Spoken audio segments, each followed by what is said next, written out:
ಈಗ ಡಯಾಬಿಟಿಸ್ ತುಂಬಾನೇ ಕಾಮನ್ ಆಗಿದೆ, ಒಂದು ಕಲ್ಲಿದೆ. ಆ್ಯಂಡ್ ಮ್ಯಾನೇಜ್ ಮಾಡ್ಬೇಕಂದಾಗ ಎಲ್ಲರಿಗೂ ಒಂದು ದೊಡ್ಡ ಪ್ರಶ್ನೆ ಏನಂದರೆ ಸ್ವೀಟ್ಸ್ ತಿನ್ನಬಾರ್ದು, ಅನ್ನ ತಿನ್ನಬಾರ್ದು, ಹೊರಗಡೆ ಊಟ ಮಾಡೋಂಗಿಲ್ಲ, ಐಸ್ ಕ್ರೀಮ್ ತಿನ್ನೋಂಗಿಲ್ಲ, ಹೀಗೆ ಎಷ್ಟೊಂದು ನೋ ಅಂತ ನೀವೇ ಹಾಕೊಂಡಿರ್ತೀರಿ. ಆ್ಯಕ್ಚುಲಿ ಆ ಥರ ಇಲ್ಲ. ಟು ಬಿ ಫ್ರ್ಯಾಂಕ್, ನಮ್ಮ ಬುಕ್ಕಲ್ಲೂ ಅಷ್ಟೇ ಡಯಟಲ್ಲಿ ನಾವು ಡಯಟಿಷಿಯನ್ಸ್ ಹೇಳೋದ್ರಲ್ಲಿ ಅನ್ನ ತಿನ್ನಬೇಡಿ, ಸ್ವೀಟ್ಸ್ ತಿನ್ನಬೇಡಿ ಅಂತ ನಾವು ಹೇಳೋದೇ ಇಲ್ಲ. ಆ್ಯಕ್ಚುಲಾಗಿ ಪ್ರಾಪರಾಗಿ ಪ್ರಾಕ್ಟೀಸ್ ಮಾಡೋರು ಅದನ್ನೆಲ್ಲ ತಿನ್ನಬೇಡಿ ಅಂತ ಹೇಳೋದು. ಬಟ್ ಪ್ರಾಬ್ಲಮ್ ಏನಂದರೆ ಇವತ್ತು ಯಾರಾದರೂ ಡಯಟಿಷಿಯನ್ ಆಗಿಬಿಟ್ಟಿದ್ದಾರೆ, ಯಾರಾದರೂ ನ್ಯೂಟ್ರಿಷನಿಸ್ಟ್ ಆಗಿದ್ದಾರೆ, ನೀವು ಯೂಟ್ಯೂಬ್ ಹಾಕಿದ್ರೆ ಸಾಕು, ನೀವು ಬೇಕಾದಷ್ಟು ವೀಡಿಯೋಸ್ ಬರುತ್ತೆ, ಬೇಕಾದಷ್ಟು ಔಟ್ಪುಟ್ಸ್ ಬರುತ್ತೆ, ಈ ಥರ ತೊಗೊಂಡಿದ ತಕ್ಷಣ ನಿಮಗೆ ಡಯಾಬಿಟಿಸ್ ರಿವರ್ಸ್ ಆಗುತ್ತೆ, ಆ ಥರ ಎಲ್ಲ ಕಾಮನ್ ಆಗಿ ನಿಮ್ಗೆ ಬಂದಿದೆ. ನೀವು ಎಷ್ಟೊಂದು ಜನ ಆ ಪ್ರೋಗ್ರಾಮ್ಸ್ ಕೂಡ ಟ್ರೈ ಮಾಡಿರ್ಬೋದು. ಬಟ್ ಡಯಾಬಿಟಿಸ್ ಹೊಟ್ಟೋಗ್ಬಿಟ್ರೆ ನನಗೆ ಸಾಕಲ್ಲ, ಆರಾಮಾಗಿ ಮ್ಯಾನೇಜ್ ಸ್ವೀಟ್ಸ್ ಎಷ್ಟು ಬೇಕಾದ್ರೂ ತಿನ್ಬೋದು, ಡಯಾಬಿಟಿಸ್ ಇದ್ದರೆ ತಾನೇ ಪ್ರಾಬ್ಲಮ್. ಸೊ ಅದರ ಎಷ್ಟೊಂದು ಜನ ಟ್ರೈ ಮಾಡಿರ್ಬೋದು. ಬಟ್ ಆ್ಯಕ್ಚುಲಿ ಏನಂದರೆ ಇಲ್ಲಿ ಪ್ರಾಬ್ಲಮ್ ಏನಾಗ್ತಾಯಿದೆ ಅಂದರೆ ನಿಮ್ಮ ಪ್ಯಾನ್ಕ್ರಿಯಾಸಲ್ಲಿ beta cells produce insulin produce ಮಾಡ್ತಾ ಇಲ್ಲ ಅಂದರೆ ನಿಮ್ಮ ಫುಡ್ಡೇ ಪ್ರಾಬ್ಲಮ್, ಬೇರೆ ಏನೂ ಅಲ್ಲ. ನೀವು ಯಾವುದೋ ಒಂದು ನ್ಯೂಟ್ರಿಯನ್ ತೊಗೊಳ್ತಾ ಇಲ್ಲ, ಅದಕ್ಕೆ ಪ್ಯಾನ್ಕ್ರಿಯಾಸ್ಗೆ ಸರಿಯಾಗಿ ನ್ಯೂಟ್ರಿಷನ್ ಹೋಗ್ತಾ ಇಲ್ಲ, ಅದಕ್ಕೆ ಬೀಟಾ ಸೆಲ್ಸ್ ಆಕ್ಟಿವೇಟ್ ಆಗ್ತಾ ಇಲ್ಲ. ಸೊ ಊಟನೇ ಬ್ಯಾಲೆನ್ಸ್ ಮಾಡಿ ನೀವು ತಗೊಳ್ಳೋ ವೈಟಮಿನ್ಸ್ ಮಿನರಲ್ಸ್ ಎಲ್ಲ ನಿಮ್ಮೆಲ್ಲ ಆರ್ಗನ್ಸ್ಗೆ ಹೋಗಿ ಆ್ಯಂಡ್ ಆರ್ಗನ್ಸ್ ಸರಿಯಾಗಿ ವರ್ಕ್ ಮಾಡೋಕ್ಕೆ ಹೆಲ್ಪ್ ಮಾಡುತ್ತೆ. ಆ್ಯಂಡ್ ನಿಮ್ಮ ಆರ್ಗನ್ಸ್ ಸರಿಯಾಗಿ ವರ್ಕ್ ಮಾಡಿದ್ರೆ ಹಾರ್ಮೋನ್ಸ್ ಸರಿಯಾಗಿ ಉತ್ಪತ್ತಿ ಆಗುತ್ತೆ, ಎನ್ಸೈಮ್ಸ್ ಕೂಡ ಕರೆಕ್ಟಾಗಿ ಉತ್ಪತ್ತಿ ಆಗುತ್ತೆ. ಸೊ ಎನ್ಸೈಮ್ಸ್ ಹಾರ್ಮೋನ್ಸ್ ಎರಡೂ ಸರಿಯಾಗಿ ಕೆಲಸ ಮಾಡಿದ್ರೆ ಆಲ್ಮೋಸ್ಟ್ ಯಾರಿಗೂ ಕಾಯಿಲೆ ಕೊರತೆ ಇರೋದೇ ಇಲ್ಲ. ಪ್ರಾಬ್ಲಮ್ ಇಲ್ಲಿ ಏನಾಗ್ತದೆ ಅಂದರೆ ಎಲ್ಲರಿಗೂ ಏನಲ್ಲ ಒಂದು ಡಿಸಾರ್ಡರ್. ಇವತ್ತು ಯಾರು ಇಲ್ಲಿ ಇಷ್ಟು ಜನ ಇದ್ದೀರಲ್ಲ, ಯಾರಿಗೂ ಕಾಯಿಲೆನೆಲ್ಲ ಕೊಡ್ತಾನೆ ಇಲ್ಲ ಅನ್ನೋರು ಇದ್ದಾರ? ಅಟ್ಲೀಸ್ಟ್ ಅಸಿಡಿಟಿ, ಗ್ಯಾಸ್ಟ್ರೈಟಿಸ್ ಅವರು ಇವತ್ತಿಗಿದೆ, ಅದು ಕಾಮನ್ ಆಗ್ಬಿಟ್ಟಿದೆ. ಒಂದು ಮೀಲ್ ಸ್ಕಿಪ್ ಮಾಡಿದ ತಕ್ಷಣ ಗ್ಯಾಸ್ಟ್ರೈಟಿಸ್. ಏನಾದ್ರು ಫಾಸ್ಟಿಂಗ್ ಮಾಡಿದ್ರಿ, ಇವತ್ತು ಉಪವಾಸ ಮಾಡಿದ್ರೆ ನಾಳೆ ದಿವಸ ಪೂರ್ತಿ ರೆಸ್ಟೇ. ಏನಕ್ಕೆ ರೆಸ್ಟು? ಅಸಿಡಿಟಿ, ಗ್ಯಾಸ್ಟ್ರೈಟಿಸ್ ಆಗಿರುತ್ತೆ, ನಾವೇನೋ ನಾರ್ಮಲ್ ಆಗಿ ಇರ್ಲಿಕ್ಕಾಗಲ್ಲ. ಒಮ್ಮೆ ಒಂದು ಖಾರ ಬಜ್ಜಿ ತಿಂದ ತಕ್ಷಣ ನೆಕ್ಸ್ಟ್ ಡೇ ನೀವು ಸರಿಯಾಗಿ ಊಟ ಮಾಡ್ಲಿಕ್ಕಾಗಲ್ಲ, ಅಸಿಡಿಟಿ ಆಗಿರುತ್ತೆ. ಸೊ ಏನಕ್ಕೆ ಈ ಥರ ಎಲ್ಲ ಪ್ರಾಬ್ಲಮ್ ಆಗ್ತಾಯಿದೆ? ಒಂದು ಸ್ವಲ್ಪನೂ ನಮ್ಮ ದೇಹ ಏನಕ್ಕೆ ತೊಗೊಳಕ್ಕಾಗ್ತಾಯಿಲ್ಲ? ಬಿಕಾಸ್ ಈಗಿನ ಫುಡ್ ಅಡಲ್ಟ್ರೇಟ್ ಆಗ್ತಾ ಇರೋದಕ್ಕಿಂತ ನಾವು ಇಂಬ್ಯಾಲೆನ್ಸ್ ಫುಡ್ ತಿನ್ನೋದ್ರಿಂದಲೇ. ಸೊ ಎಷ್ಟು ಜನ ನಿಮ್ಮ ಟ್ರೆಡಿಷನ್ ಅಡುಗೆನೇ ಇವತ್ತಿಗೂ ಮಾಡ್ಕೊಂಡು ಬಂದಿದ್ದೀರಾ? ಇವತ್ತಿಗೂ ನಿಮ್ಮ ಅಜ್ಜ ಅಜ್ಜಿ ಮನೇಲಿ ಹೇಗೆ ಅಡುಗೆ ಮಾಡ್ತಾ ಇದ್ರು ಹಾಗೆ ಈಗಲೂ ಮಾಡ್ತಾ ಇದ್ದೀರಾ? ಹೆಚ್ಚು ಕಮ್ಮಿ ಇಲ್ಲ, ಹಾಗೆ ಇರಬೇಕು. ಯಾವಾಗ ಹೆಚ್ಚು ಕಮ್ಮಿ ಮಾಡ್ತೀವಿ ಆಗಲೇ ಕಾಯಿಲೆ ಕೊರತೆಗಳು ಜಾಸ್ತಿ ಆಗ್ತಾ ಇರೋದು. ಸೊ ಆಲ್ರೆಡಿ ಇವಾಗ ನಾವು ಇಷ್ಟು ಪ್ರಾಬ್ಲಮ್ಸ್, ಹೆಲ್ತ್ ಇಶ್ಯೂಸ್ ನೋಡ್ತಾ ಇದ್ದೀವಿ. ನೀವು ಹೇಳ್ಬೋದು ಅವಾಗೆಲ್ಲ ಏನೂ ಕಾಯಿಲೆ ಇರಲಿಲ್ಲ, ಇವಾಗ ಇದೆಲ್ಲ ಬಂದಿದೆ ಅಂತ. ಈಗ ಯಾಕೆ ಇದೆಲ್ಲ ಬಂದಿದೆ ಅಂದರೆ ಈಗ ನಾವೆಲ್ಲ ಚೇಂಜ್ ಮಾಡ್ಕೊಂಡಿದ್ದೀವಿ ಊಟದ ಪ್ಯಾಟರ್ನ್. ಸೊ ಇದಕ್ಕಿಂತ ಮುಖ್ಯವಾಗಿ ಅಂದರೆ ತುಂಬ ಇಂಪಾರ್ಟೆಂಟ್ ಏನಂದರೆ ನಾವು ಊಟ ಮಾಡುವಾಗ ಮಾತಾಡಿಕೊಂಡು ಡಿಸ್ಕಷನ್ ಮಾಡಿಕೊಂಡು ಎಮೋಷನ್ಸ್ ಮೇಲೆ ಊಟ ಮಾಡ್ತೀವಿ. ಹೌದಾ? ಎಮೋಷನ್ಸ್ ಮೇಲೆ ಊಟ ಮಾಡ್ತೀರಲ್ಲ? ಓಕೆ, ಒಂದು ಪ್ರಶ್ನೆ, ಹಸಿವಿದ್ದಷ್ಟು ಊಟ ಮಾಡ್ತೀರಾ, ಆಸೆ ಇದ್ದಷ್ಟು ಊಟ ಮಾಡ್ತೀರಾ? ಎಷ್ಟು ಹಸಿವಿದೆಯೋ ಅಷ್ಟು ಊಟ ಮಾಡ್ತೀರಾ, ಇಲ್ಲ ಎಷ್ಟು ಆಸೆ ಇದೆಯೋ ಅಷ್ಟು ಊಟ ಮಾಡ್ತೀರಾ? ಓಕೆ, ಒಂದು ಎಕ್ಸಾಂಪಲ್ ಕೊಡೋಣ. ಇಡ್ಲಿ ತುಂಬ ಸಾಫ್ಟ್ ಆಗಿದೆ, ಚಟ್ನಿ ಸಾಂಬಾರು ತುಂಬ ರುಚಿಯಾಗಿದೆ, ಎಷ್ಟು ಇಡ್ಲಿ ತಿಂತೀರಾ? ರುಚಿಯಾಗಿದ್ದಾಗ ಎಷ್ಟು ತಿಂತೀರಾ? 3, 4 ಅಲ್ಲ? ಎಕ್ಸ್ಟ್ರಾ ತಿಂತೀರಲ್ಲ? ಓಕೆ, ಟೇಸ್ಟ್ ಮ್ಯಾಟರ್ ಆಗಲ್ವಾ? ಟೇಸ್ಟ್ ಮ್ಯಾಟರ್ ಆಗಲ್ವಾ? ಆಗುತ್ತಲ್ಲ? ರೈಟ್? ಓಕೆ, ಅದೇ ಇಡ್ಲಿ ಗಟ್ಟಿ ಮಾಡೋಣ, ಮುರಿಯೋಕ್ಕೆ ಕಷ್ಟ ಆಗೋ ಥರ ಚಟ್ನಿ ಸಾಂಬಾರಿಗೆ ಉಪ್ಪು ಖಾರ ಜಾಸ್ತಿ ಹಾಕೋಣ. ಈಗ ಎಷ್ಟು ತಿಂತೀರಾ? ಬೇರೆ ಆಪ್ಷನ್ ಇಲ್ಲ, ಅದೇ ತಿನ್ನಬೇಕು. ಈಗ ಹೇಳಿ, ಹಸಿವಿದ್ದಷ್ಟು ಊಟ ಮಾಡ್ತೀರಾ, ಆಸೆ ಇದ್ದಷ್ಟು ಊಟ ಮಾಡ್ತೀರಾ? ಹಸಿವಿಗೆ ಊಟ ಮಾಡುವಾಗ ಹಸಿವಿಗೆ ಊಟ ಮಾಡ್ತೀರಾ, ಆದರೆ ಆಸೆಗೆ ಎಂಟು ಮಾಡ್ತೀರಾ. ಟೈಮ್ ಇದೆ, ಟಿವಿ ಮುಂದೆ ಇದ್ದೀರಾ, ನಿಮ್ಮ ಫೇವ್ರೆಟ್ ಫುಡ್ ಇದೆ, ರುಚಿ ಇದ್ರೆ ಎಕ್ಸ್ಟ್ರಾ ತಿಂತೀರಾ. ಏನೂ ಇಲ್ಲ, ತಿನ್ನಕ್ಕೆ ಹೋಗಲ್ಲ. ಕೋಪ ಇದೆ, ಸಿಟ್ಟಿದೆ, ಫ್ರಸ್ಟ್ರೇಷನ್ ಇದ್ರೆ ಕಮ್ಮಿ ತಿಂತೀವಿ. ಕೂಲಾಗಿದ್ದೀವಿ, ಏನೂ ಮನೇಲಿ ಪ್ರಾಬ್ಲಮ್ಸ್ ಇಲ್ಲ, ಯಾರು ಡಿಸ್ಟರ್ಬ್ ಮಾಡಲ್ಲ ಅಂದರೆ ಎಕ್ಸ್ಟ್ರಾ ತಿಂತೀವ ಇಲ್ವಾ? ಎಮೋಷನ್ಸ್ ಮೇಲೆ ಊಟ ಮಾಡಬೇಡಿ, ನಿಮ್ಮ ದೇಹಕ್ಕೆ ಎಷ್ಟು ಬೇಕೋ ಅಷ್ಟೇ ಊಟ ಮಾಡಿ. ಎಮೋಷನ್ಸ್ ಮೇಲೆ ಊಟ ಮಾಡಿನೇ ಇಷ್ಟು ಪ್ರಾಬ್ಲಮ್ ಆಗ್ತಾ ಇದೆ. ಯಾವಾಗ ಒಂದು ನೀವು ಎಮೋಷನ್ಸ್ ವ್ಯತ್ಯಾಸ ಆಗಿದ ತಕ್ಷಣ ಸ್ಟ್ರೆಸ್ ಹಾರ್ಮೋನ್ಸ್ ಉತ್ಪತ್ತಿ ಆಗುತ್ತೆ. ಆ್ಯಂಡ್ ಈ ಹಾರ್ಮೋನ್ಸು ನೀವೇನು ಊಟ ಮಾಡ್ತೀರಿ ಅದರಲ್ಲಿ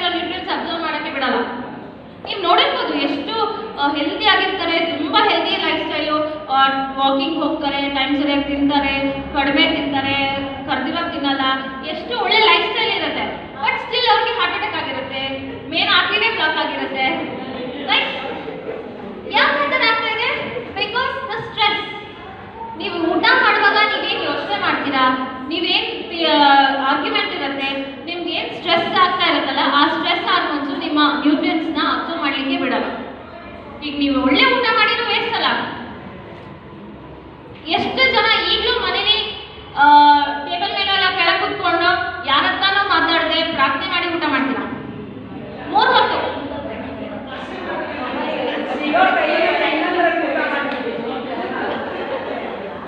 ನೋಡಿ, ಎಲ್ಲ ಇದು ಕೈಯೇ ಕೊಡಿಲ್ಲ. ಅಟ್ಲೀಸ್ಟ್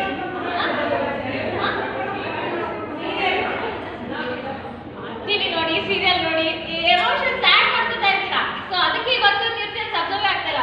ತಿನ್ನೋದ್ರಲ್ಲೇ ಬ್ಯಾಲೆನ್ಸ್ ಇಂಬ್ಯಾಲೆನ್ಸ್ ಫುಡ್ಡು, ಅದರಲ್ಲೂ ಅಬ್ಸಾರ್ಪ್ಷನ್ ಕೆಳಗೆ ಹೋಗಿರುತ್ತೆ. ಸೊ ಅಬ್ಸಾರ್ಪ್ಷನ್ ಇಲ್ಲದೇ ಇವತ್ತು ತುಂಬ ಪ್ರಾಬ್ಲಮ್ಸ್ ಆಗ್ತಾ ಇರೋದು.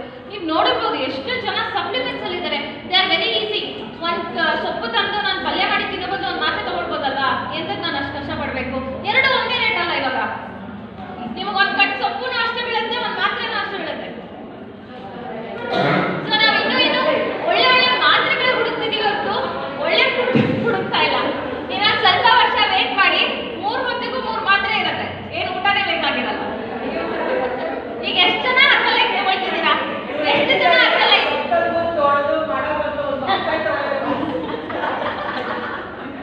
ಅಲ್ಲ, ಹರ್ಬಲ್ ಲೈಫ್ಗೆ ಜನ ತಗೊಳ್ತಿದ್ದೀರಾ? Almond powder, Herbalife, Amrit noni, ಈ ಥರ ಸಪ್ಲಿಮೆಂಟ್ಸ್ ಹೆಚ್ಚು. ಇವಾಗ ಫಾರ್ ಎಕ್ಸಾಂಪಲ್ ಇವಾಗ ಏನಾಗ್ತದೆ, ಎಷ್ಟು ಕ್ರೌಡ್ ಇದೆ, ನಾವು ಎಷ್ಟು ಪಾಪ್ಯುಲೇಷನ್ ಜಾಸ್ತಿ ಆಗ್ತಾ ಇದೆ, ಡಯಾಬಿಟಿಕ್ ಪಾಪ್ಯುಲೇಷನ್ ಎಷ್ಟು ಜಾಸ್ತಿ ಆಗ್ತಾ ಇದೆ. ಇವಾಗ ಎಷ್ಟೊಂದು ಜನ ಈ ಥರ ಫ್ಯಾಷನ್ ಬಿಸ್ನೆಸ್ ಆಗಿರೋರು ಏನು ಮಾಡ್ತಾರೆ, ಯಾವುದೋ ಒಂದು ಪ್ರಾಡಕ್ಟ್ನ ರಿಲೀಸ್ ಮಾಡ್ತಾರೆ.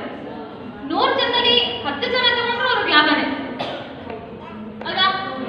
ಸೊ ಅವ್ರಿಗೇನು ಲಾಸ್ ಅಂತೂ ಇಲ್ಲ. ಲಾಸ್ ಆಗ್ತಾ ಇರೋದು ಯಾರಿಗೆ? ಯೂಸ್ ಮಾಡ್ತಾ ಇರೋರಿಗೆ. ಈಗ ಹರ್ಬಲ್ ಲೈಫ್ ಅಂತ ತಗೊಳ್ತಾರೆ, ಎಷ್ಟು ಜನ ನಾವೇ ನೋಡಿದ್ದೀವಿ ಹರ್ಬಲ್ ಲೈಫ್ ತಗೊಂಡಿರೋರಿಗೆ ಕಿಡ್ನಿ ಪ್ರಾಬ್ಲಮ್ ಆಗಿರೋದೆ, ಲಿವರ್ ಪ್ರಾಬ್ಲಮ್ ಆಗಿದೆ, ಅದನ್ನ ರೆಕ್ಟಿಫೈನೇ ಮಾಡೋಕ್ಕಾಗಲ್ಲ. ಆ್ಯಂಡ್ ಇನ್ನೊಂದು ಐ ನಾಟ್ ಟೆಲಿಂಗ್ ಯಾವುದು ಸರಿ ಇಲ್ಲ ಅಂತ ನಾನು ಹೇಳ್ತಾ ಇಲ್ಲ. ಪ್ರಾಡಕ್ಟು, ಆ ಪ್ರಾಡಕ್ಟ್ ನಮ್ಗೆ ಆಗುತ್ತಾ ಇಲ್ವೋ ಅನ್ನೋದು ಡೌಟ್. ಈಗ ನಾವು ಇಂಡಿಯಾದಲ್ಲೇ ಇದ್ದೀವಿ, ಸೊ ಅದರಲ್ಲೂ ಬ್ಯಾಂಗ್ಳೂರಲ್ಲಿ ಇದ್ದೀವಿ. So Bangalore weather condition, genetic ಎಲ್ಲ ಡಿಫರ್ ಆಗುತ್ತೆ. ಈಗ ಎಷ್ಟೊಂದು ಜನ ಪಬ್ಲಿಷ್ ಮಾಡಿರ್ಬೋದು, ಬೇಕಾದಷ್ಟು ಪೇಪರ್ ಸಿಗುತ್ತೆ. ನೀವು ಬ್ರೌಸ್ ಮಾಡಿದ ತಕ್ಷಣ ಒಂದೊಂದು ಆಹಾರಕ್ಕೂ ಪ್ರತಿಯೊಬ್ಬರೂ ಅದಕ್ಕೆ ರಿಸರ್ಚ್ ಮಾಡಿ, ಅದು ಅವ್ರದೇ ಆದಂಥ ಸ್ಟಡೀಸ್ನ ರಿಸರ್ಚ್ ಮಾಡಿ ಪೇಪರ್ಸ್ ಹಾಕಿರ್ತಾರೆ. ಬಟ್ ಅದೆಲ್ಲವೂ ನಮ್ಗೆ ಅಪ್ಲೈ ಆಗುತ್ತಾ? It's not possible. ಇವಾಗ ಒಂದು 50 ಜನಕ್ಕೆ ನಾನೇ ಒಂದು ಡೈಲಿ 3 ಟೈಮ್ ರೈಸ್ ಕೊಡ್ತೀನಿ, ನನಗೊಂದು ರಿಸಲ್ಟ್ ಬರುತ್ತೆ, ನಾನು ಅದು ಪಬ್ಲಿಷ್ ಮಾಡ್ತೀನಿ, ದಟ್ ಈಸ್ ರೈಟ್. ಆದರೆ ಪ್ರಪಂಚದಲ್ಲಿ ಬರೀ 50 ಜನ ಇದ್ದಾರಾ? 50 ಜನ ಇಲ್ಲ ಅಲ್ಲ. ಸೊ ನಮ್ಮ ಟ್ರೆಡಿಷನ್ ಚೇಂಜ್ ಆಗುತ್ತೆ, ಜೆನೆಟಿಕ್ ಚೇಂಜ್ ಆಗುತ್ತೆ, ವೆದರ್, ಕ್ಲೈಮೇಟ್ ಎಲ್ಲನೂ ಚೇಂಜ್ ಆಗುತ್ತೆ. ಅದಕ್ಕೆ ನಾವು ಅಡ್ಜಸ್ಟ್ ಆಗಬೇಕು. ನಮಗೆ ಬೇಕಾದಾಗೆ ಈ ಟಿವಿ ಹೇಳಿರೋದು ಅಥವಾ ಪೇಪರ್ಸ್ ಆರ್ಟಿಕಲ್ಸ್ ಹೇಳಿರೋದು, ಯೂಟ್ಯೂಬಲ್ಲಿ ಹೇಳಿರೋದು, ಜಸ್ಟ್ ರೆಸಿಪೀಸ್ನ ಟ್ರೈ ಮಾಡಿ, ಆದರೆ ಅದನ್ನೇ ನೀವು ಮಾಡೋಕ್ಕೆ ಹೋಗಬೇಡಿ. ಡಿಫ್ರೆಂಟಾಗಿ ಕುಕ್ ಮಾಡೋಕ್ಕೆ ಕಲ್ತ್ಕೊಳ್ಳಿ, ಡಿಫ್ರೆಂಟ್ ರೆಸಿಪೀಸ್ ಕಲ್ತ್ಕೊಳ್ಳಿ, ಆದರೆ ಡಯಟ್ ಮಾಡೋಕ್ಕೆ ಹೋಗಬೇಡಿ. ಸೊ ಎಷ್ಟೊಂದು ಜನ ಇವತ್ತು ರಾಗಿಗೆ ಎಷ್ಟು ಜನ ಮೆಂತ್ಯ ಹಾಕಿ ಬೀಸ್ತಾರೆ, ಅದಕ್ಕಿಂತ ಬೆನಿಫಿಟ್ ಇಲ್ಲ. ಎಷ್ಟು ಜನ ಗೋಧಿಗೆ ಸೋಯಾಬೀನ್ ಹಾಕ್ತಾರೆ. ಇದೆಲ್ಲ ಏನಾಗ್ತದೆ, ನಾವೇನ್ ಮಾಡ್ತಿದ್ದೀವಿ, ನ್ಯೂಟ್ರಿಷನ್ ಇಂಪ್ರೂವ್ ಮಾಡ್ತಿದ್ದೀವಿ ಅಂದ್ರೆ, ಬಟ್ ಇಸ್ ನಾಟ್ ಆ ಥರ ಏನಿಲ್ಲ, ಯಾವುದೋ ಇಂಪ್ರೂವ್ಮೆಂಟ್ ಅಂತ ಆಗಲ್ಲ. ಈಗ ಎಷ್ಟೊಂದು ಜನ ಎಲ್ಲ ಮಿಲೆಟ್ಸ್ ಎಲ್ಲ ಹಾಕಿ, ಎಲ್ಲ ಥರ ಧಾನ್ಯ, ಸಿರಿಧಾನ್ಯ, ಕಾಳುಗಳೆಲ್ಲ ಹಾಕಿ ಮಿಲ್ ಮಾಡ್ತೀರಾ, ಅದನ್ನ ಜೀನಿ ಮಾಡಿ ಕುಡಿತೀರಾ, ಮಾಲ್ಟ್ ಮಾಡಿ ಕುಡಿತೀರಾ, ಗಂಜಿ ಮಾಡಿ ಕುಡಿತೀರಾ. ಬಟ್ ನಮ್ಮ ಪ್ರಕಾರ ಗಂಜಿಲಿ ನಿಮ್ಗೆ ಅಲ್ಲಿ ಯಾವ ನ್ಯೂಟ್ರಿಯನ್ಸ್ ಸಿಗಲ್ಲ. ಇವಾಗ ಮೇನ್ ಆಗಿ ನಾವು ಎಷ್ಟು ಅದನ್ನು ತಗೋತೀವಿ, 1 ಸ್ಪೂನ್ ತಗೋತೀವಿ ಅಲ್ವಾ? 1 ಸ್ಪೂನಲ್ಲಿ ನಿಮ್ಗೆ ಎಷ್ಟು ಬರುತ್ತೆ ನ್ಯೂಟ್ರಿಯನ್ಸು? ಜಸ್ಟ್ ನೀವು ಬರೀ ಅಲ್ಲಿ ಮೇನ್ ಸೋರ್ಸ್ ಯಾವುದಿರುತ್ತೆ, ಕಾರ್ಬೋಹೈಡ್ರೇಟ್ ಅಷ್ಟೇ ಹೋಗಿರುತ್ತೆ, ಬರೀ ಗ್ಲೂಕೋಸ್ ಹೋಗಿರುತ್ತೆ ಅಷ್ಟೇ. ನಿಮ್ಗೆ ಅದರಲ್ಲಿರೋ ವೈಟಮಿನ್ಸು, ಮಿನರಲ್ಸ್ ಎಲ್ಲ ಲಾರ್ಜ್ ಕ್ವಾಂಟಿಟಿ. ಅದೇ ಹಿಟ್ಟನ್ನ ನೀವು ರೊಟ್ಟಿ ಮಾಡಿದ್ದೀನಿ, ಮುದ್ದೆ ಮಾಡಿದ್ದೀನಿ, ದೋಸೆ ಮಾಡಿದ್ದೀನಿ, ನಿಮಗೆ ಸಿಗುತ್ತೆ. ಅದೇ ಅದು ಗಂಜಿ ಮಾಡಿ ಅಥವಾ ಮಾಲ್ಟ್ ಮಾಡಿ ಕುಡಿದ್ರೆ ಏನೂ ನ್ಯೂಟ್ರಿಯನ್ಸ್ ಸಿಗಲ್ಲ. ಜಸ್ಟ್ ಅದು ಬರೀ ಶುಗರ್ ಹೋಗ್ತಾ ಇರುತ್ತೆ ಅಷ್ಟೇ. ಸೊ ಜೀನಿ, ಮಾಲ್ಟು ಅಥವಾ ಮಿಲೆಟ್ಸ್, ವಾಟ್ ಎವರ್ ನೀವು ಏನು ಮಾಡ್ಕೊಳ್ತೀರೋ. ಆ್ಯಂಡ್ ಮೊರವರ್ ಇನ್ನೊಂದು ತುಂಬ ಮುಖ್ಯವಾಗಿರೋದಂದರೆ, ನಾವು ತಿನ್ನೋ ಪ್ರತಿ ಆಹಾರದಲ್ಲೂ ಅದರದ್ದೇ ಆದಂಥ ವೈಶಿಷ್ಟ್ಯ ಗುಣ ಇದೆ. ಹೌದಲ್ಲ? ಎವ್ರಿ ಫುಡ್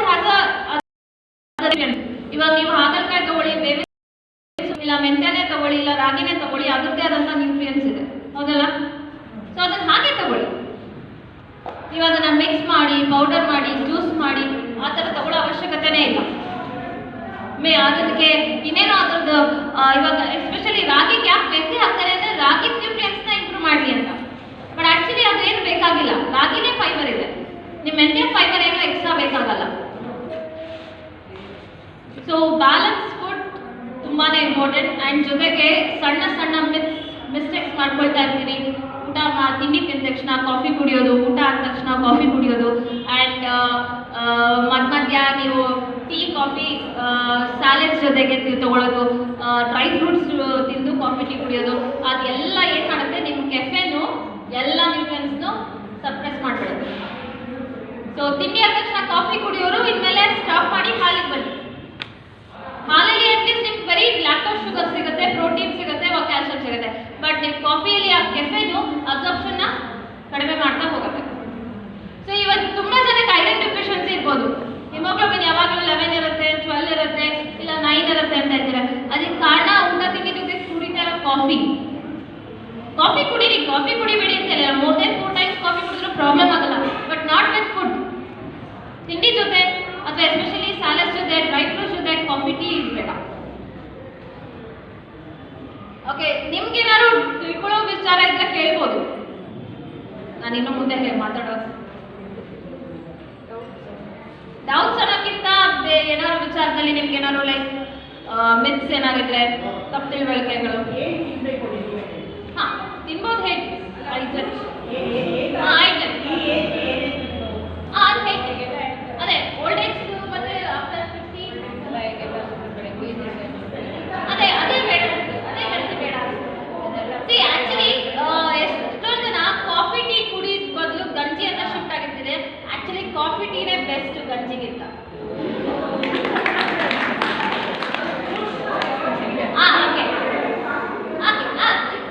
ಗಂಜಿ ಏನಕ್ಕೆ ಇಲ್ಲ ಅಂದರೆ ನೀವು ಗಂಜಿನೂ ಕುಡಿದು ತಿಂಡಿನೂ ತಿಂತೀರಲ್ಲ, 2 ಸಲ ಬ್ರೇಕ್ಫಾಸ್ಟ್ ತಿಂದಿದ್ದು ಲೆಕ್ಕ ಬರುತ್ತೆ. ಸೊ ಡಯಾಬಿಟಿಸ್ ಇರೋರಿಗೆ ಶುಗರ್ ಜಾಸ್ತಿ ಆಗುತ್ತೆ, ಡಯಾಬಿಟಿಕ್ ಇರೋರೆ ವೇಟ್ ಇನ್ಕ್ರೀಸ್ ಆಗೋಕ್ಕೆ ಹೆಲ್ಪ್ ಆಗುತ್ತೆ. ಬಿಕಾಸ್ 2 ಸಲ ತಿಂಡಿ ತಿಂತಾ ಇರ್ತೀರಲ್ಲ. ಇಲ್ಲ ಗಂಜಿ ಕುಡೀರಿ, ಇಲ್ಲ ತಿಂಡಿ ತಿನ್ನಿ, ಅದು ಒಂದೇ, ಎರಡೂ ಅಲ್ಲ. ಆ್ಯಂಡ್ ಈಗ ಎಷ್ಟೊಂದು ಟ್ರೆಂಡ್ ಅಂತ ಓಟ್ಸ್ ಬಳಸ್ತಾರೆ, ಮ್ಯೂಸ್ಲೆ, ಕಾರ್ನ್ಫ್ಲೇಕ್ಸ್. ಆ್ಯಕ್ಚುಲಿ ಅದೆಲ್ಲ ಏನೂ ಬೇಕಾಗಿಲ್ಲ. ಆ್ಯಂಡ್ ಓಟ್ಸು ನಮ್ಮ ಇಂಡಿಯಾದಲ್ಲಿ ನಿಮಗೆ ಯಾವ ಕ್ವಾಲಿಟಿ ಆಫ್ ಓಟ್ಸ್ ಸಿಗುತ್ತೆ ಅದನ್ನು ನೋಡಿ ತಗೊಳ್ಳಿ. ಆ್ಯಕ್ಚುಲಿ ಅದು ಕುದುರೆಗೆ ಹಾಕೋ ಊಟ. ಹೇಗೆ ನಾವು ಹಸುಗಳಿಗೆ ಹಿಂಡಿ ಬೂಸ ಹಾಕ್ತೀವಿ, ಅದೇ ಥರ ಫಾರಿನ್ ಕಂಟ್ರೀಸಲ್ಲಿ ಕುದುರೆಗೆ ಓಟ್ಸೇ ಹಾಕೋದು. ಆದರೆ ನಮಗೆ ಯಾವ ಕ್ವಾಲಿಟಿ ಓಟ್ಸ್ ನೀವು ತೊಗೋತೀರಾ ಅನ್ನೋದೇ ಡಿಪೆಂಡ್ ಆಗುತ್ತೆ.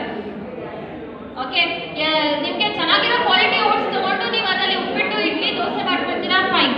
ಆದರೆ ಫಾರೆಸ್ಟ್ ಮಾಡಿ ತೊಗೊಳ್ತೀರಾ ಅಂದರೆ ಬೇಡ, ಏನೂ ಬೆನಿಫಿಟ್ ಇಲ್ಲ ಫಾರೆಸ್ಟ್ ಮಾಡಿ ತೊಗೊಂಡ್ರೆ. ಆ್ಯಂಡ್ ಯಾವತ್ತು ಬರೀ ಕಾರ್ಬೋಹೈಡ್ರೇಟ್ನ ತಗೋಬೇಡಿ. ಲೈಕ್ ಗಂಜಿ, ಓಟ್ಸ್ ಪಾರೇಜು ಇರ್ಬೋದು, ಕಾರ್ನ್ಫ್ಲೇಕ್ಸ್ ಇರ್ಬೋದು, ಅಥವಾ ಮ್ಯೂಸ್ಲಿ ಇರ್ಬೋದು, ಬರೀ ಅಷ್ಟೇ ತೊಗೊಂಡಾಗ ನಮಗೆ ಬರೀ ಕಾರ್ಬೋಹೈಡ್ರೇಟ್ ಅಷ್ಟೇ ಹೋಗುತ್ತೆ. ನಮಗೆ ಯಾವತ್ತೂ ಕಾರ್ಬೋಹೈಡ್ರೇಟ್ ಅಲೋಡ್ ತಗೋಬೇಡ್ದು. ಜೊತೆಗೆ ಪ್ರೋಟೀನ್ಸ್, ವೈಟಮಿನ್ಸ್, ಮಿನರಲ್ಸ್ ಇರಬೇಕು. ಸೊ ಅದಕ್ಕೆ ಕಾಂಬಿನೇಷನ್ ಇಡ್ಲಿಗೆ ಯಾವ ಹೋಟ್ಲಲ್ಲಿ ಅವರು ಬರೀ ಚಟ್ನಿ ಕೊಡ್ತಾರ, ಯೂಶಲಿ ಸಾಂಬಾರ್. ಅಪಾರ್ಟ್ ಫ್ರಮ್ ತಟ್ಟೆ ಇಡ್ಲಿ, ನಾರ್ಮಲ್ ಗುಂಡಿ ಇಡ್ಲಿಗೆ ನಿಮಗೆ ಚಟ್ನಿ ಸಾಂಬಾರ್ 2 ಕಾಂಬಿನೇಷನ್ ಮಾಡ್ತಾರೆ. ಏನಕ್ಕೆ 2 ಕಾಂಬಿನೇಷನ್? ಅದೇ ಬ್ಯಾಲೆನ್ಸ್.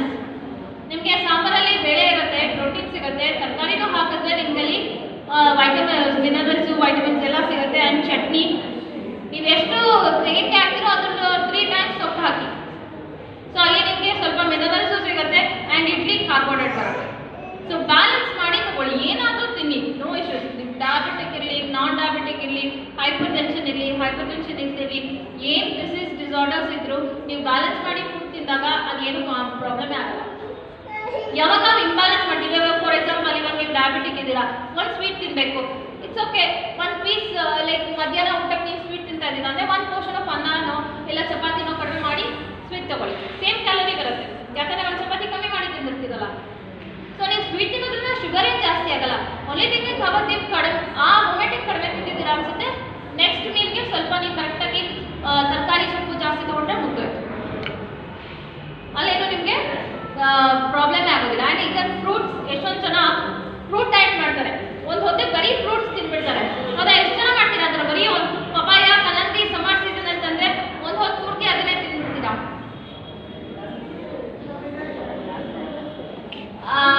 ಓಕೆ, ಸಿ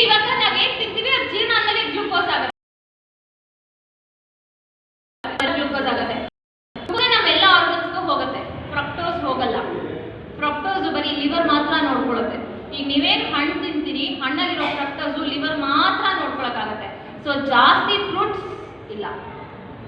2 to 3 ಹೌದು. ಫ್ರಕ್ಟೋಸ್ ಜಾಸ್ತಿ ಹೋದ್ರೆ ಅದು ಎಕ್ಸ್ಟ್ರಾ ಸೇವ್ ಮಾಡಬೇಕಲ್ಲ, ಅದು ಎಷ್ಟು ಆಗುತ್ತೆ, ಎಷ್ಟು ಸ್ಟೋರ್ ಮಾಡ್ಲಿಕ್ಕಾಗುತ್ತೆ ಅಷ್ಟೇ ಸ್ಟೋರ್ ಮಾಡ್ಲಿಕ್ಕಾಗುತ್ತೆ, ಉಳಿದಿದ್ದು ಒಂದು ಫ್ಯಾಟ್ ಆಗಿ ಕನ್ವರ್ಟ್ ಆಗುತ್ತೆ. ಅದಕ್ಕೆ ತುಂಬಾ ಜನಕ್ಕೆ ಫ್ಯಾಟಿ ಲಿವರ್, ಔಟ್ ಆಫ್ 100 ಅಲ್ಲಿ 90% ಫ್ಯಾಟಿ ಲಿವರೇ ಬರುತ್ತೆ ಸ್ಕ್ಯಾನ್ ಮಾಡಿದ್ರೆ. That is because more fruits not advice. 2 to 3 serving ಅಷ್ಟೇ ಫ್ರೂಟ್ಸ್, 2 ರಿಂದ 3 ಹಣ್ಣು ಅಷ್ಟೇ ದಿನಕ್ಕೆ, ಅದಕ್ಕೂ ಹೆಚ್ಚು ಹಣ್ಣಿಲ್ಲ. ಡಯಾಬಿಟಿಕ್ ಆದರೆ ಒಂದೇ ಹಣ್ಣು, ನಾರ್ಮಲ್ ಆಗಿ ನಾನ್ ಡಯಾಬಿಟಿಕ್ ಅಂದರೆ 2 ರಿಂದ 3 ಹಣ್ಣು ಅಷ್ಟೇ. ಒಂದು ಮೀಲ್ ಪೂರ್ತಿ ಹಣ್ಣು ತಿನ್ನೋದಿದೆಯಲ್ಲ, ಅದು ಆ್ಯಕ್ಚುಲಿ ತುಂಬಾ ರಾಂಗ್. ನಿಮ್ಗೆ ಅದು ತುಂಬ ಲೈಟ್ ವೇಟ್ ಅನಿಸುತ್ತೆ, ತುಂಬ ಆರಾಮ್ ಅನಿಸುತ್ತೆ, ಎಷ್ಟು ನೆಮ್ಮದಿ ಅನಿಸುತ್ತೆ. ಬಿಕಾಸ್ ಫ್ರೂಟ್ಸ್ ಏನು ಮಾಡುತ್ತೆ, ಫ್ರೂಟ್ಸಲ್ಲಿ ಏನು ಸಿಗುತ್ತೆ ನಿಮಗೆ, ವೈಟಮಿನ್ಸು, ಫ್ರಕ್ಟೋಸು. ಸೊ ನಿಮಗೆ ಡೈರೆಕ್ಟ್ ಗ್ಲೂಕೋಸ್ ಆಗುತ್ತೆ, ಸೊ ನೀವು ಆರಾಮಾಗಿರುತ್ತೆ, ಸುಸ್ತು ಆಗಲ್ಲ. ಆ್ಯಂಡ್ ವೈಟಮಿನ್ಸ್ ನಿಮಗೆ ಇನ್ನೂ ಸುಸ್ತು, ಆಯಾಸ, ನಿಶಕ್ತಿ ಕಡಿಮೆನೇ ಮಾಡುತ್ತೆ. ಸೊ ಅದಕ್ಕೆ ಹಣ್ಣು ತಿಂದಾಗ ನಿಮ್ಗೆ ಖುಷಿ ಆಗುತ್ತೆ ಅಲ್ವಾ. ಯಾರಾದ್ರೂ ಸ್ವೀಟ್ ತಿಂದು ಕೋಪ ಮಾಡ್ಕೊಳ್ಳೋರು ನೋಡಿದ್ದೀರಾ? ಇಲ್ಲ ಅಲ್ಲ. ಸ್ವೀಟ್ ತಿಂದ ತಕ್ಷಣ ಯಾರಿಗೆ ಕೋಪ ಬರುತ್ತೆ? ಅದೇ ಖಾರ ತಿಂದಾಗ ಕೋಪ ಮಾಡ್ಕೋಬೋದು, ಉಪ್ಪು ಜಾಸ್ತಿ ತಿಂದಾಗ ಕೋಪ ಮಾಡ್ಕೋಬೋದು. ಪ್ರತಿಯೊಂದು ಊಟದಲ್ಲೂ ನೀವು ಎಮೋಷನ್ಸ್ ಕನೆಕ್ಟ್ ಆಗಿರುತ್ತೆ ವಿತ್ ಫುಡ್. ಅಂದರೆ ಫುಡ್ ನೀವು ತಿಂಡಿ ಸ್ಟಾರ್ಟ್ ಮಾಡೋಕ್ಕಿಂತ ಮುಂಚೆ, ಊಟ ಸ್ಟಾರ್ಟ್ ಮಾಡೋಕ್ಕಿಂತ ಮುಂಚೆ ಒಂದು ಸ್ವಲ್ಪ ಹಣ್ಣು ತಿಂದು ತಗೊಳ್ಳಿ, ನಾಟ್ ಆಫ್ಟರ್. ಇನ್ ಬಿಟ್ವೀನ್ ಬೇಕಾದ್ರೆ ತಗೋಬೋದು, ಲೈಕ್ 11 o'clock 3 o'clock ಊಟ ತಿಂಡಿ ಅಲ್ಲದೆ ಬೇರೆ ಟೈಮಲ್ಲಿ ತಗೋಬೋದು. ಬಟ್ ಊಟದ ಜೊತೆ ತಗೊಳ್ತೀನಿ ಅಂದರೆ ಫಸ್ಟ್ ಹಣ್ಣು ಆಮೇಲೆ ಊಟ.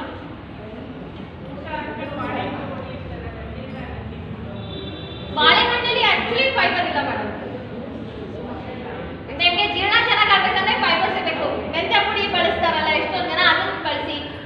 ನಿಮಗೆ ಜಾಸ್ತಿ ಫ್ರೂಟ್ಸ್ ಅಲ್ಲೇ ಫೈಬರ್ ತುಂಬ ಕಡಿಮೆ, ವೈಟಮಿನ್ಸ್ ಜಾಸ್ತಿ ಇರೋದು, ಫ್ರಕ್ಟೋಸ್ ಜಾಸ್ತಿ ಇರೋದು. ಹೌದು, ಮುಂಚೆನೇ ಕುಡಿಬೇಕು, ಮಧ್ಯದಲ್ಲೆಲ್ಲ ಕುಡಿಬೇಡಿ ಊಟ ಮಾಡುವಾಗ. ಏನಿಲ್ಲ, ನೀವು ಊಟ ಮಾಡುವಾಗ ನಿಮ್ಮ ಡೈಜೆಸ್ಟ್ ಸಿಸ್ಟಮು ಎನ್ಸೈಮ್ಸ್ ಅನ್ನು ರಿಲೀಸ್ ಮಾಡಿರುತ್ತೆ. ಸೊ ನೀವು ಅದನ್ನ ಡೈಲ್ಯೂಟ್ ಮಾಡಿಬಿಡ್ತೀರಾ ನೀರು ಕುಡಿದ್ರೆ. ಡೈಲ್ಯೂಟ್ ಆದಾಗ ನಿಮ್ಗೆ ಅಷ್ಟು ಚೆನ್ನಾಗಿ ಜೀರ್ಣ ಆಗಲ್ಲ, ಅಷ್ಟು ಚೆನ್ನಾಗಿ ಅಬ್ಸಾರ್ಪ್ಷನ್ ಆಗಲ್ಲ ನ್ಯೂಟ್ರಿಯನ್ಸ್. ಸೊ ಅಲ್ಲಿ ಸ್ಮಾಲ್ ಇಂಟೆಸ್ಟೈನ್ಗೆ ನಿಮಗೆ ಜಾಸ್ತಿ ಪ್ರೆಷರ್ ಬರುತ್ತೆ. ಆ್ಯಂಡ್ ಸ್ಮಾಲ್ ಇಂಟೆಸ್ಟೈನು ನಿಮ್ಗೆ ಅಲ್ಲಿರೋ ಬ್ಯಾಕ್ಟೀರಿಯಾ, ಒಳ್ಳೆ ಬ್ಯಾಕ್ಟೀರಿಯಾ ಚೆನ್ನಾಗಿರ್ಬೇಕು, ಕೆಟ್ಟ ಬ್ಯಾಕ್ಟೀರಿಯಾ ಹೋಗ್ಬೇಕಂದ್ರೆ ಮೊಸರು ತಿನ್ನಬೇಕು. ಎಷ್ಟೊಂದು ಜನ ಮೊಸರು ನಿಲ್ಲಿಸಿರ್ತಾರೆ. ಮೊಸರು 1 ಟೈಮ್ ಅಟ್ಲೀಸ್ಟ್ ತಗೊಳ್ಳಿ.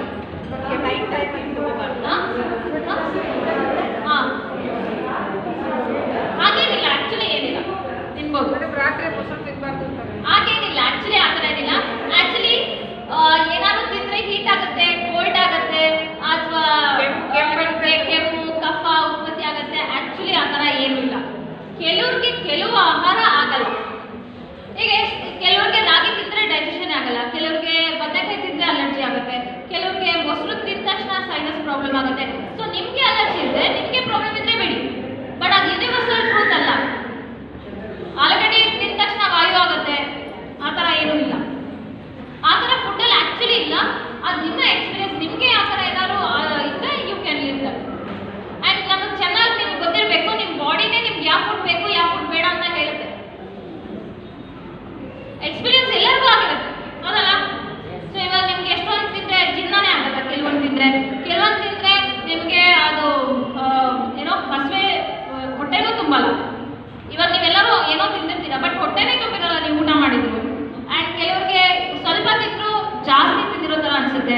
ಆ್ಯಂಡ್ ಕೆಲವೊಂದು ತಿಂದರೆ ತುಂಬ ನಿಧಾನವಾಗಿ ಡೈಜೆಸ್ಟ್ ಆಗುತ್ತೆ. ಸೊ ಅದು ನಿಮಗೆ ನಿಮ್ಮ ಬಾಡಿ ಹೇಳುತ್ತೆ. ನಿಮ್ಮ ಬಾಡಿನ ನೀವು ಅಬ್ಸರ್ವ್ ಮಾಡಿದ್ರೆ ನೀವು ಊಟ ಕರೆಕ್ಟಾಗಿ ಮಾಡ್ಕೋಬೋದು. ಯಾವುದೋ ಬೇರೆ ಏನೋ ಡೈಟಿಷಿಯನ್ ಹತ್ರನೋ ಅಥವಾ TV ಪ್ರೋಗ್ರಾಮ್ಸ್ ಹೋಗಿ ಅಥವಾ ಯೂಟ್ಯೂಬಲ್ಲಿ ನೋಡೋ ಅವಶ್ಯಕತೆನೇ ಇರೋದು. ಓಕೆ, ಈಗ ಒಂದು ಹೊಸ ಟ್ರೆಂಡ್ ಬಂದಿದೆ. ಹಳೆ ಫುಡ್ ಎಲ್ಲ ಬಿಟ್ಟು ಹೊಸದಾಗೆಲ್ಲ ಸ್ಟಾರ್ಟ್ ಮಾಡ್ತಾರೆ, ಹೌದಲ್ಲ? ಹೊಸದೆಲ್ಲ ಈಗ ಓಟ್ಸು, ಮತ್ತು ಕಾರ್ನ್ಫ್ಲೇಕ್ಸು, ಬ್ರೌನ್ ಬ್ರೆಡ್ ಸ್ಯಾಂಡ್ವಿಚ್ಚು, ಮತ್ತು ಪಾಸ್ತಾ, ಮ್ಯಾಗಿ, ಪಿಜ್ಜಾ ಎಲ್ಲ ಇನ್ಕ್ಲೂಡ್ ಮಾಡ್ತಾರೆ. ಅದೆಲ್ಲ ಇರಬೇಕಾ?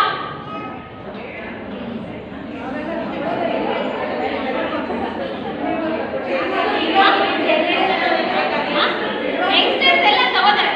ಇವಾಗ ನೀವೆಲ್ಲ ಅದನ್ನ ಮಾಡಲಿಲ್ಲ ಅಂದ್ರೆ ನಿಮ್ಮ ಮಕ್ಕಳುಗಳೆಲ್ಲ ತಿಂತಾರೆ, ಹೌದಾ? ಸೊ ಒಂದು ಮೀಲ್ ಪೂರ್ತಿ ಬರೀ ಪಾಸ್ತಾಲೇ ಇರ್ತಾರೆ, ಬರೀ ಮ್ಯಾಗಿನೇ ತಗೊಳ್ತಾರೆ, ಬರೀ ಜಂಕ್ ಫುಡ್ಸೇ. ಇವಾಗ ನೀವು ಹೇಳಿದ್ರಲ್ಲ, ಜಂಕ್ ಫುಡ್ಸೇ ತಿಂತಾರೆ. ಸೊ ಅದೆಲ್ಲ ತಿನ್ಬೇಡ್ದು ಅನ್ನೋಕ್ಕಿಂತ ದಿನ ತಿನ್ಬೇಡಿ, ವಾರನೂ ತಿನ್ಬೇಡಿ, ಪ್ರತಿದಿನನೂ ತಿನ್ಬೇಡಿ. ಇವಾಗ ಪ್ರತಿದಿನ 1 ಮೀಲು ಇವತ್ತಿನ ಮಕ್ಕಳು ಜಂಕ್ ಫುಡ್ ಅಲ್ಲೇ ಇದ್ದಾರೆ. ಸೊ ಒಂದು ಮೀಲ್ ಜಂಕ್ ಫುಡ್ ತಿಂದ್ರೆ ನೀವು ಆ ಮೀಲಲ್ಲಿ ಯಾವ ಆರ್ಗನ್ಸ್ ಸರಿಯಾಗಿ ಕೆಲಸ ಮಾಡಲ್ಲ. ಸೊ ಅದಕ್ಕೆ ಇವತ್ತಿನ 22 ನೀವು ನೋಡಿರ್ಬೋದು ಟಿಲ್ 20-21 ಏಜು ಹುಡುಗಿರಿಗೆ ಎಲ್ಲ ಚೆನ್ನಾಗೇ ಇರುತ್ತೆ. ಆಫ್ಟರ್ 22 PCOD ಸ್ಟಾರ್ಟ್ ಆಗ್ತಾರೆ. ಹೊಸ ಟ್ರೆಂಡ್ ಅದು. ನೀವು ಯಾರು ನೋಡಿ 22 ಏಜ್ ಆದಮೇಲೆ ಮಕ್ಕಳು ಮಾಡ್ಕೊಳ್ಳೋಕ್ಕೆ ಕಷ್ಟ ಆಗುತ್ತೆ. ಬಿಫೋರ್ 21 ಅದೇ ಅವರೇ 21ಗೆ ಆರಾಮಾಗಿ ಎಷ್ಟು ಮಕ್ಕಳು ಬೇಕಾದ್ರೂ ಮಾಡ್ಕೊಬೋದು. ಆದರೆ ಆಫ್ಟರ್ 22 ಒಂದು ಮಗು ಮಾಡ್ಕೊಳ್ಳೋಕ್ಕೂ ಇವತ್ತು ಕಷ್ಟ ಆಗ್ತಿದೆ because of PCOD. PCOD cases ಯಾಕೆ ಜಾಸ್ತಿ ಆಗ್ತಿದೆ ಅಂದರೆ ಪ್ರತಿದಿನ ಜಂಕ್ ಫುಡ್ ತಿಂತಾರಲ್ಲ, ಅಲ್ಲಿ ನಿಮಗೆ ಪ್ರಿಸರ್ವೇಟಿವ್ಸ್ ಹೋಗಿರುತ್ತೆ, ಕೆಮಿಕಲ್ಸ್ ಹೋಗಿರುತ್ತೆ, ಆ್ಯಂಡ್ ಅದ್ರ ಜೊತೆಗೆ ನಿಮ್ಗೆ ಒಂದು ಮೀಲಲ್ಲಿ ನಿಮ್ಗೆ ನ್ಯೂಟ್ರಿಯೆಂಟ್ಸೇ ಇಲ್ಲ, ಹೋಗಿರಲ್ಲ. ಸೊ ಬಾಕಿ ನ್ಯೂಟ್ರಿಯೆಂಟ್ಸ್ ಇರಲ್ಲ. ಸೊ ಹಾಗಾಗಿ ಇವತ್ತು ತುಂಬ ಜನಕ್ಕೆ, ತುಂಬ ಹುಡುಗಿರಿಗೆ ಪ್ರಾಬ್ಲಮ್ ಆಗ್ತಾ ಇರೋದು after 22 only. So puberty start ಆದಾಗ ಚೆನ್ನಾಗೇ ಇರ್ತಾರೆ, ಆರೋಗ್ಯವಾಗಿ ಇರ್ತಾರೆ, ಏನೂ ಪ್ರಾಬ್ಲಮ್ ಇರಲ್ಲ. ಬಟ್ ಆಫ್ಟರ್ 22 ಒಂದೊಂದೇ ಸ್ಟಾರ್ಟ್ ಆಗುತ್ತೆ. ಸೊ ಯಾಕಂದರೆ ಅಲ್ಲಿವರೆಗೂ ಅವರು ಊಟ ಮನೇಲಿ ಸ್ಟ್ರಿಕ್ಟಾಗಿ ಅಟ್ಲೀಸ್ಟ್ ಏನೋ ಜಂಕ್ ಫುಡ್ ಕೊಡದೆ ಬೆಳೆಸಿರ್ತಾರೆ. ಆಮೇಲೆ ಕಾಲೇಜ್ ಅಥವಾ ಟೀನೇಜಲ್ಲಿ ಏನಾಗಿರುತ್ತೆ, ಪ್ರತಿದಿನ ಚಿಪ್ಸ್ ಆಗಿರುತ್ತೆ, ಇಲ್ಲ ಅಟ್ಲೀಸ್ಟ್ ಒಂದು ಬರ್ಗರ್ ಆಗಿರುತ್ತೆ, ಇಲ್ಲ ವಾರಕ್ಕೆ ಒಂದ್ಸಲ ಪಿಜ್ಜಾ ಆಗಿರುತ್ತೆ, ಇಲ್ಲಾಂದರೆ ಚಾಟ್ಸ್ ತೊಗೊಳ್ತಾರೆ. ಟು ಸಮ್ ಎಕ್ಸ್ಟೆಂಟ್ ಚಾಟ್ಸ್ ಕೂಡ ಬ್ಯಾಲೆನ್ಸ್ ಮಾಡಿ ತಿನ್ಬೋದು, ಆದರೆ not French fries, burger, pasta. So ಒಂದು ಪೇಷಂಟ್ ಮೊನ್ನೆ ಚೆನ್ನಾಗಿ ಹೇಳಿದ್ರು, ಏನು ತಿಂಡಿ ತಿಂದ್ರೆ ಅಂದರೆ ಪಾಸ್ತಾ ತಿಂದೆ. ಪಾಸ್ತಾ ಹೇಗೆ ಮಾಡಿ, ಅದೇ ಮೇಡಮ್ ರವೆ ಹಾಕೋಬೋದು, ಪಾಸ್ತಾ ಹಾಕಿದ್ರು ಅಷ್ಟೇ, ಉಪ್ಪಿಟ್ಟು ಮಾಡ್ಕೊಂಡಿದ್ದಾರೆ. ಸೊ ಆ ಥರನೂ ಇವಾಗ ಅಭ್ಯಾಸ ಮಾಡ್ಕೊಳ್ತಾ ಇದ್ದಾರೆ. ಬರೀ ದಿನ ಯಾರು ರವೆ ಉಪ್ಪಿಟ್ಟೆ ತಿನ್ನೋದು ಅಂತ ಹೇಳಿ ಪಾಸ್ತಾ ಹಾಕಿ ಮಾಡ್ಕೊಳ್ಳೋರು, ಲೈಕ್ ಇಂಡಿಯನ್ ಸ್ಟೈಲ್ಗೆ, ನಾಟ್ ಇಟಾಲಿಯನ್ ಥರ ಮಾಡ್ಕೊಳ್ಳಲ್ಲ, ಏನೂ ಹಾಕಿರಲ್ಲ, ರವೆ ಬದಲು ಮೈದಾ ಹಾಕಿತ್ತು. ಸೊ ಮೈದಾ ಆ್ಯಕ್ಚುಲಿ ಒಳ್ಳೇದೇ ಅಲ್ಲ. ಮೈದಾ ನಮ್ಗೆ ಹೆಂಗೆ ಬರುತ್ತೆ ಹೇಳಿ, ಗೋಧಿಯಿಂದ. ಗೋಧಿದು ಲಾಸ್ಟ್ ಪ್ರಾಡಕ್ಟ್ ಮರಗೆಣಸು, ಸಾಬುದಾನ. ಮೈದಾ ಗೋಧಿಯಿಂದಾನೆ, ಗೋಧಿದು ಲಾಸ್ಟ್ ಪ್ರಾಡಕ್ಟೇ ಮೈದಾ. ಸೊ ಅದರಲ್ಲಿ ಎಲ್ಲ ನ್ಯೂಟ್ರಿಯೆಂಟ್ಸು ಹೊರಟೋಗಿರುತ್ತೆ, ಜಸ್ಟ್ ನಿಮಗೆ ಕಾರ್ಬೋಹೈಡ್ರೇಟ್ ಒಂದೇ. ಅದಕ್ಕೆ ಮೈದಾಗೆ ಏನು ತಿಂದ್ರೂ ಎಂಟಿ ಕ್ಯಾಲರೀಸ್ ಅಂತ ಹೇಳ್ತೀವಿ. ಸೊ ಎಂಟಿ ಕ್ಯಾಲರೀಸ್ ಅಂದರೆ ಬರೀ ಸಕ್ಕರೆ ಮಾತ್ರ ಕೊಡುತ್ತೆ, ಬೇರೆ ಯಾವ ಸತ್ವನೂ ಇರಲ್ಲ. ಸೊ ಬೇಕರಿ ಪ್ರಾಡಕ್ಟ್ಸ್, ಬರ್ಗರ್ ಇರ್ಬೋದು, ಬನ್ ಇರ್ಬೋದು, ಬ್ರೆಡ್, ಬಿಸ್ಕೆಟ್ಸ್ ಇರ್ಬೋದು, ಅದೆಲ್ಲ ಸ್ಟಾಪ್ ಮಾಡಿ. ಏನೂ ಡಿಫ್ರೆನ್ಸ್ ಇಲ್ಲ, ಏನೂ ಇಲ್ಲ. ಕಲರ್ ಅನ್ನೋಕ್ಕಿಂತ ನ್ಯೂಟ್ರಿಷನಲ್ ಫ್ಯಾಕ್ಟ್ಸಲ್ಲಿ ಏನೂ ಡಿಫ್ರೆನ್ಸ್ ಇಲ್ಲ ಮೇಡಮ್, ಟೇಸ್ಟ್ ವೈಸ್ ಡಿಫ್ರೆನ್ಸ್ ಇದೆ.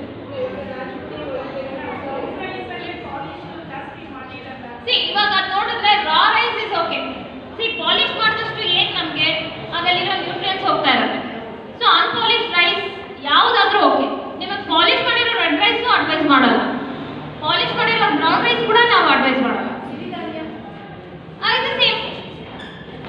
ಅದೆಲ್ಲ ಆ್ಯಕ್ಚುಲಿ ಸಿರಿಧಾನ್ಯನೂ ಅಷ್ಟೇ, ಯಾರಿಗೆ ಡೈಜೆಷನ್ ಆಗುತ್ತೆ ಅವ್ರು ತಗೊಂಡ್ರೆ ಒಳ್ಳೇದು. ಬಿಕಾಸ್ ಅದು ನಾವು ಯಾರು ರಾಗಿ ತಿಂದಿರ್ತಾರಲ್ಲ ಅವರಿಗೆ ಅದು ಡೈಜೆಷನ್ ಆಗುತ್ತೆ.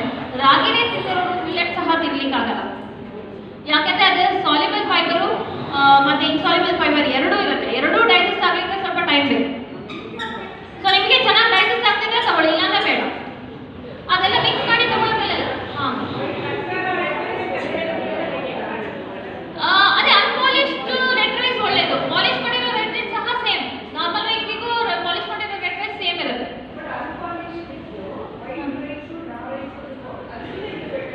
ಇಲ್ಲ ಹಾಗೇನಿಲ್ಲ, ಅಕ್ಕಿಯಲ್ಲಿ ಬರೀ ರುಚಿ ಅಷ್ಟೇ ಮೇಡಮ್. ಈಗ ನೀವು ಕೆಂಪಕ್ಕಿಯಲ್ಲಿ ನೀವು ತಿಂದೇ ಇಲ್ಲ ಅನ್ನೋರು ಪಲಾವ್ ಮಾಡಿ ತಿನ್ನೋಕ್ಕೆ ಕಷ್ಟ ಆಗುತ್ತೆ, ಆದರೆ ಬರೀ ಕೆಂಪಕ್ಕಿನೇ ತಿನ್ನೋರಿಗೆ ನಾರ್ಮಲ್ ಅಕ್ಕಿ ತಿನ್ಲಿಕ್ಕಾಗಲ್ಲ. ಈಗ ನೀವು ಉಡುಪಿ ಮಂಗಳೂರಿಗೆ ಹೋಗಿ ಕೆಂಪಕ್ಕಿ ಕುಡಿ ಆರಾಮಾಗಿ ತಿನ್ಕೊಳ್ತಾರೆ, ನಾರ್ಮಲ್ ರೈಸ್ ಅವ್ರಿಗೆ ತಿನ್ಲಿಕ್ಕಾಗಲ್ಲ. ಕೇರಳದವ್ರಿಗೆ ಕುಸುಬ್ಲಕ್ಕಿ ತಿಂದರೆ ಒಳ್ಳೇದು, ಅವ್ರಿಗೆ ಅದು ಆರಾಮಾಗಿ ತಿಂತಾರೆ, ನಾರ್ಮಲ್ ರೈಸ್ ತಿನ್ನೋಕ್ಕಾಗಲ್ಲ. ಹಾಗೆ ನಮ್ಮದು ಬೆಂಗಳೂರು ಮೈಸೂರವರಿಗೆ ನಾರ್ಮಲ್ ಅಕ್ಕಿ ತಿನ್ಬೋದು, ಬೇರೆ ಅಕ್ಕಿ ತಿನ್ಲಿಕ್ಕಾಗಲ್ಲ. ನ್ಯೂಟ್ರಿಷನಲ್ಲಿ ಏನೂ ಚೇಂಜಸ್ಸೇ ಇಲ್ಲ, ಚೇಂಜಸ್ ಬರೀ ಟೇಸ್ಟ್ ಮತ್ತು ನಾವು ಯಾವ್ದು ಅಭ್ಯಾಸ ಮಾಡಿರ್ತೀವಿ. ಈಗ ವೈಟ್ ರೈಸ್ ತಿನ್ನೋರಿಗೆ ನೀವು ಈಗ for example white rice regular ಆಗಿ ತಿನ್ನೋರಿಗೆ ಚಿತ್ರಾನ್ನ ಮಾಡಿಕೊಡಿ, ಪುಳಿಯೋಗರೆ ಮಾಡಿಕೊಡಿ, ಎಷ್ಟು ಬೇಕಾದ್ರೂ ತಿನ್ಬೋದು, ಟೇಸ್ಟ್ ಇದ್ರೆ ನೀವು ಎಕ್ಸ್ಟ್ರಾ ತಿನ್ಬೋದು. ಅದೇ ರೆಡ್ ರೈಸ್ ಮಾಡಿಕೊಡಿ, ನಿಮಗೆ ತಿನ್ನೋಕ್ಕಾಗಲ್ಲ ಅಷ್ಟೇ, ಬೇರೆಯವ್ರು ತಿನ್ಬೋದು.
ಓಕೆ, ನಮ್ಮ ಸ್ಕಿನ್ ಕೂಡ ಟೆಕ್ಸ್ಚರ್ ಚೇಂಜ್ ಆಗ್ತದೆ, ಎಷ್ಟೊಂದು ಟ್ಯಾನ್ ಎಲ್ಲ ಆಗ್ತೀವಿ.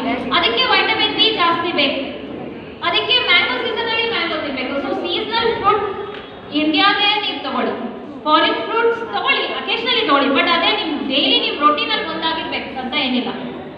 ಈಗ ಕಿವಿ ಫ್ರೂಟ್ ತಿನ್ನಲೇಬೇಕು, ಅದರಲ್ಲೇ ನಿಮಗೆ ವೈಟಮಿನ್ ಸಿಗುತ್ತೆ. ಹಾಗೆ ಬೇರೆ ಇವಾಗ ಡ್ರ್ಯಾಗನ್ ಫ್ರೂಟ್ ತಿನ್ನಲೇಬೇಕು ಆ ಥರ ಏನೂ ಇಲ್ಲ.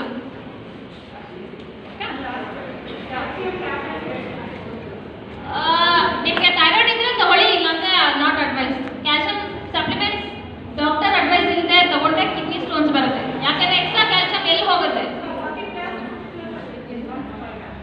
Until unless you have a problem. So ನಿಮಗೆ ಇವಾಗ ನೀವು ಅದು ಕೂಡ ತುಂಬ ಜಾಸ್ತಿ ಆಗ್ತಿದೆ. ಎಲ್ಲ ಸುಮ್ಮನೆ ಜಸ್ಟ್ ಒಂದು 5 ಮಿನಿಟ್ಸ್ ನಡೆಯುವಾಗ ಸ್ಲಿಪ್ ಆಗಿ ಬಿದ್ದಿರೋರಿಗೆ ಮೂಳೆ ಫ್ರ್ಯಾಕ್ಚರ್ ಆಗಿರುತ್ತೆ, ಏರ್ ಲೈನ್ ಫ್ರ್ಯಾಕ್ಚರ್ ಆಗಿರುತ್ತೆ, ಇಲ್ಲಾಂದರೆ ಅವ್ರಿಗೆ ಮಸಲ್ ಸ್ಟ್ರೇನ್ ಆಗಿರುತ್ತೆ. ದಟ್ ಇಸ್ ಬಿಕಾಸ್ ನಿಮ್ಮ ಊಟದಲ್ಲಿ ಕ್ಯಾಲ್ಸಿಯಂ ಇಲ್ದಿರೋದು. ನೀವು ಜಾಸ್ತಿ ಕ್ಯಾಲ್ಸಿಯಂ ತಿಂದು ಬಾಡಿಲಿ ಸ್ಟೋರ್ ಮಾಡ್ಲಿಕ್ಕಾಗಲ್ಲ, ಅದು ಸ್ಟೋರ್ ಆಗ್ಲಿಕ್ಕೆ ಹೋದರೆ ಸ್ಟೋನ್ಸೇ ಆಗುತ್ತೆ. So better to not to take. Thyroid ಇದ್ರೆ ಮಾತ್ರ ನೀವು ತಗೋಬೇಕು, ಇಲ್ಲಾಂದ್ರೆ ಏನು ಬೇಕಾಗಿಲ್ಲ.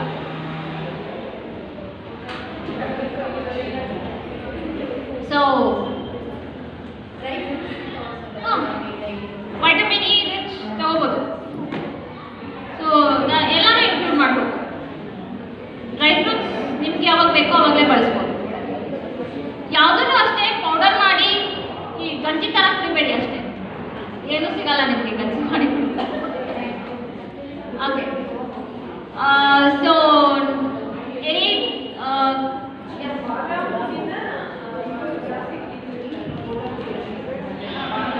ಕ್ಯಾಲರಿ ಅಂತ ಹೋದ್ರೆ 100 ಗ್ರಾಮ್ ಯಾವ್ದಾದ್ರು ಡ್ರೈ ಫ್ರೂಟ್ಸ್ಗೆ 800 ರಿಂದ 900 ಕ್ಯಾಲರೀಸ್ ಇರುತ್ತೆ. ಸೊ ಅದಕ್ಕೆ ಡ್ರೈ ಫ್ರೂಟ್ಸ್ನ 1-2 ಲೆಕ್ಕದಲ್ಲಿ ತಿನ್ನಿ ಅಂತ ಹೇಳ್ತೀವಿ. 100 ಗ್ರಾಮ್ ಕಾಫಿ ಇದೆಯಲ್ಲ, ಇಲ್ಲ. ಯಾವ್ದಾದ್ರು ಡ್ರೈ ಫ್ರೂಟ್ಸ್ 1-2 ಲೆಕ್ಕ. ನಿಮಗೆ ಗೊತ್ತಿರ್ಬೋದು, ಕನ್ನಡದಲ್ಲಿ 2 ಗಾದೆ ಕರೆಕ್ಟಾಗಿ ನೀವು ಅರ್ಥ ಮಾಡ್ಕೊಂಡ್ರೆ ಅತಿಯಾದ್ರೆ ಅಮೃತದ ವಿಷ, ಊಟ ಬದಲಿಗೆ ರೋಗ ಇಲ್ಲ. ಅದು 2 ನಾವು ಕರೆಕ್ಟಾಗಿ ಅಪ್ಲೈ ಮಾಡಿದ್ರೆ ಬಹುಶಃ ಯಾರು ಡಾಕ್ಟರ್ಗೆ ಹೋಗೋದೇ ಇಲ್ಲ. ಕಲ್ಲಂಗಡಿ ಬೀಜ ಇದೆ ತಿನ್ಬೋದು, ಅದೇನು ಏನೋ ಎಕ್ಸ್ಟ್ರಾ ಫ್ಲೇವರ್ ಕೊಡೋದು. ಕುಂಬಳಕಾಯಿ ಬೀಜ ಅದು ಕೂಡ ಇಟ್ಬಿಟ್ಟು ಡ್ರೈ ಫ್ರೂಟ್ಸ್ ಅಲ್ಲಿ ಮಾಡ್ತಾರೆ. ಜಸ್ಟ್ ಸ್ಟೋನ್ ಅಂತ ಆಗುತ್ತಲ್ವ, ಅದು ಯಾಕೆ ಗಾಲ್ ಬ್ಲಾಡರ್. ಸೊ ನೀವು ಫ್ಯಾಟ್ ಐಟಮ್ಸು ಲೈಕ್ ಈ ಕರ್ದಿರೋ ಪದಾರ್ಥ ಮತ್ತೆ ಎಣ್ಣೆ ಬಿಸಿ ಮಾಡಿ ಬಜ್ಜಿ ಮಾಡಿರ್ತೀರಲ್ಲ, ಅದೇ ಎಣ್ಣೆ ಮತ್ತೆ ಮತ್ತೆ ಬಳಸೋದು, ಅದೆಲ್ಲ ಎಕ್ಸ್ಟ್ರಾ ಫ್ಯಾಟ್ ಅದು ಹೋಗಿ ನಿಮಗೆ ಸ್ಟೋನ್ಸ್ ಆಗ್ತವೆ. ಒಂದ್ಸಲ ಸ್ಟೋನ್ಸ್ ಫಾರ್ಮೇಷನ್ ಆದರೆ ಹೋಗಲ್ಲ. ಸೀರಿಯಸ್ ಆದರೆ ಸರ್ಜರಿನೇ ಮಾಡ್ಕೋಬೇಕು, ಇಲ್ಲಾಂದರೆ ಅದಕ್ಕೆ ಬೇರೆ ಡಯಟ್ ಅಂತ ಇಲ್ಲ. ಓಕೆ,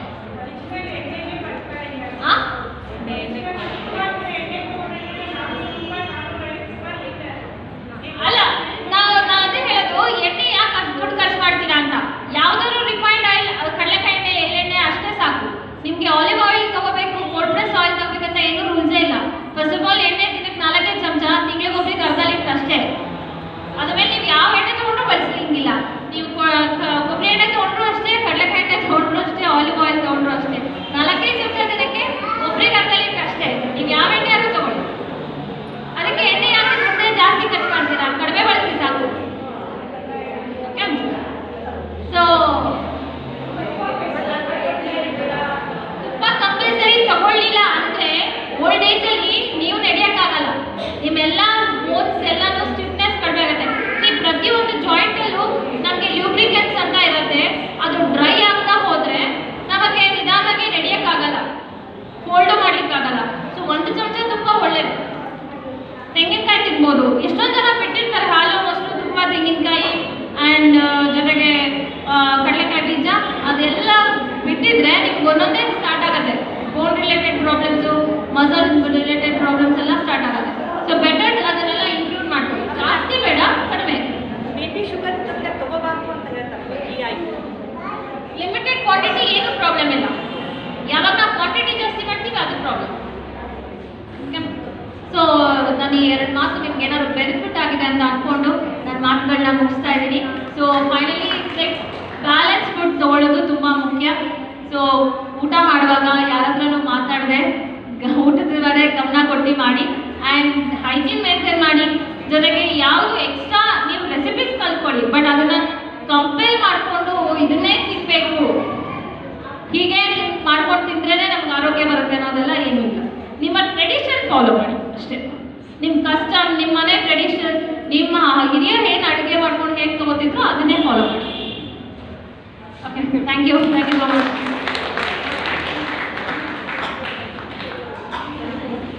ತುಂಬ ಧನ್ಯವಾದಗಳು ವಿಜಯ. ಈಗ ಕುಮಾರಿ ಶ್ರೇಯಾ ಅವರಿಂದ